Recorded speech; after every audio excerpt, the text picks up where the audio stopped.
Isang malakas na simula ang ipinakita ng Gilas laban sa team ng Egypt. Nakuha natin ang kalamangan sa first quarter at binabad ni Coach Tim Cone ang ating mga core players sa first quarter, AG Edu, Junmar Fajardo at Justin Brownlee bago ang load management sa second quarter hanggang sa fourth quarter. Nakita natin sa first quarter na ito yung klase ng takbo ng laro na kailangan na i-maintain nga ni Coach Tim Cone at ng Gilas team. Malakas at may kakayahan na manalo sa third and final window ng FIBA Asia Cup qualifiers laban sa team ng New Zealand at nagtaka tayo kung bakit hindi ito tinuloy ni Coach Tim Cone laban sa team ng Egypt at hindi binabad ang mga players hanggang sa natapos ang laro dahil ang pinaka-goal nga ng Gilas ay ang makita ang kanilang kalakasan sa ngayon at yung mga butas nga rin na meron sila. Ang goal ng Gilas ay ang makuha ang dalawang panalo sa third and final window ng FIBA Asia Cup qualifiers laban sa team ng Chinese Taipei at New Zealand at sigurado tayo na dito na ibubuhos lahat-lahat ni Coach Tim Cone kung ano ang nakita niya sa Doha International Cup na kalakasan nga ng Gilas team. Hindi na nga binabad ni Coach Tim Cone o hindi na niya ginamit ang kanyang first five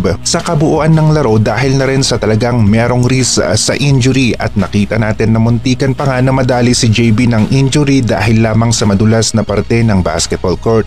Matagal na nawala sa loob ng basketball court ang ilan sa starting five ni Coach Tim Cone laban sa team ng Egypt sa kabuuan ng laro at gumamit na lamang siya ng full rotation. Isang magandang strategiya nga rin para makita niya ang iba pa niyang option. May laban ang Gilas, yun nga lang marami silang attempt na hindi pumasok at hindi nga nababad yung first five niya. Wala nga rin tayong easy basket sa loob ng paint na nagmumula kay Kai Sotto dahil nasa recovery stage si Kai. Posible na hindi na muna siya makapaglaro sa FIBA Asia Cup pero may maliit na chance na baka umabot nga rin siya dahil merong magandang update ang kanyang recovery stage. Nakakapasyal-pasyal at aktibo nga rin ang kanyang paa sa basic na galawan. Off court naman ngayon, naging madali para sa team ng Egypt na atakihin ang Gilas sa loob ng paint dahil sa kanilang mga 7-footers at nagsasabay pa nga talaga ang mga higanti nilang players sa loob ng paint. Marami silang puntos sa shaded area at dahil dito kailangan na higpitan pa ng Gilas ang kanilang depensa sa loob ng paint at kulang na kulang ang AG Edu, Junmar sa rotation ng mga bigs ng Gilas. Kakailanganin natin ang Milora Brown at ang maganda nga dito ay local player si Milora Brown dahil imposible pa na nagkamali ang SBP sa pag-double check ng mga dokumento ni Milora Brown na kanilang sinubmit nga sa FIBA kaya natagalan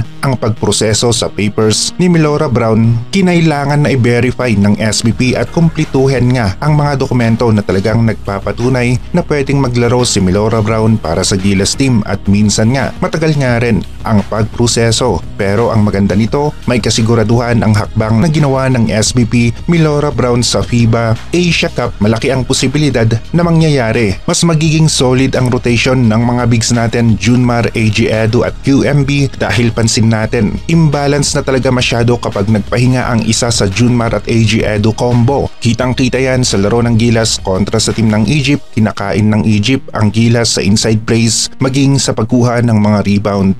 Ang mahalaga nakita natin yung strong part of play ng Gilas laban sa team ng Egypt na kung saan malakas ang ating first quarter at posible na ito nga ang ibabad ni Coach Tim Cone laban sa team ng New Zealand. Yung laro ng Gilas kontra sa team ng Chinese Taipei, nakikita natin na lamang ang Gilas dito sila ang mananalo dahil kitang-kita ni Coach Tim Cone kung gaano kalakas ang Gilas sa first quarter. Hindi nga lang niya ito ginamit sa kabuuan ng laro at nag-shuffle na siya ng mga players pagkatapos ng malakas na first quarter ng Gilas at ganoon naman talaga tinitignan ni Coach Tim Cone kung saan sila naging malakas na parte ng kanilang laro at dito siya magsisimula na bumuo ng taktika at supporting players para sa rotation. Merong pa ring palag ang Gilas laban sa team ng New Zealand. Yun nga lang talagang magiging babad ang mga players na nag-step up laban sa team ng Egypt lalong-lalo na noong first quarter na kung saan nakalamang ang Gilas. Tiyak na ito ang makikita natin na gagamitin ni Coach Tim Cone kontra sa team ng New Zealand sa halos kabuuan ng laro. Milora Brown wala man ngayon sa third and final window ng FIBA Asia Cup qualifiers. Malaki naman ang chance na makakapaglaro siya sa FIBA Asia Cup lalong-lalo na nga at may double check pa nga na ginawa ang SBP sa kanyang dokumento bago nila binigay sa FIBA para sa final na evaluation.